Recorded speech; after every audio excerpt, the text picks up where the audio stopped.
À la une cette semaine, les détails de la nouvelle stratégie digitale Morocco 2030 ont été dévoilés. Un plan ambitieux qui vise à propulser le pays dans le top 50 mondial des nations numériques d'ici 2030. Doté d'un budget de 11 milliards de dirhams pour la période 2024-2026, cette initiative repose sur deux piliers majeurs, la digitalisation des services publics pour une meilleure efficacité et la dynamisation de l'économie numérique. Objectif, créer 270 000 emplois, tripler le nombre de start-up et former 100 000 jeunes talents par an, tout en renforçant la connectivité avec la fibre et la 5G.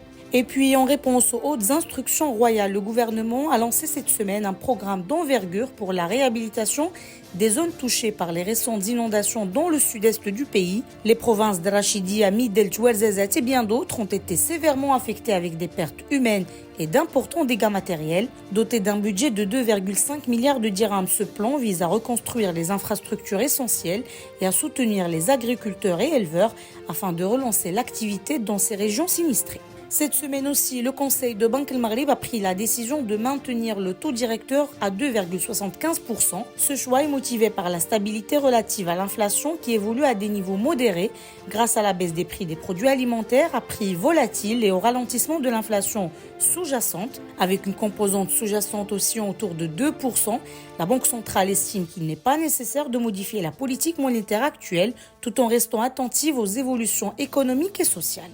Dans l'actualité sportive, l'équipe nationale de futsal continue de briller en Coupe du Monde. Grâce à leur victoire acharnée contre l'Iran 4-3, les Lions de l'Atlas se sont qualifiés pour les quarts de finale, répétant ainsi leur performance de 2021 en Lituanie. Prochaine étape, un duel crucial contre le Brésil ce dimanche. Le Maroc tentera donc d'atteindre pour la première fois de son histoire les demi-finales de la Coupe du Monde de futsal. Un exploit qui marquerait une nouvelle page du sport national. Et enfin, les frappes israéliennes sur le Liban se poursuivent, faisant au moins 900 morts en une semaine, dont de nombreux civils. Ce vendredi, à la tribune de l'ONU, le premier ministre israélien Benjamin Netanyahou a affirmé que les opérations contre le Hezbollah se poursuivraient, rejetant ainsi la proposition de trêve de 21 jours soumise par la France et les États-Unis. Il a déclaré qu'Israël va continuer ses actions jusqu'à ce que tous ses objectifs soient atteints, invoquant le droit de protéger ses citoyens. Plus d'informations sur lebrief.ma.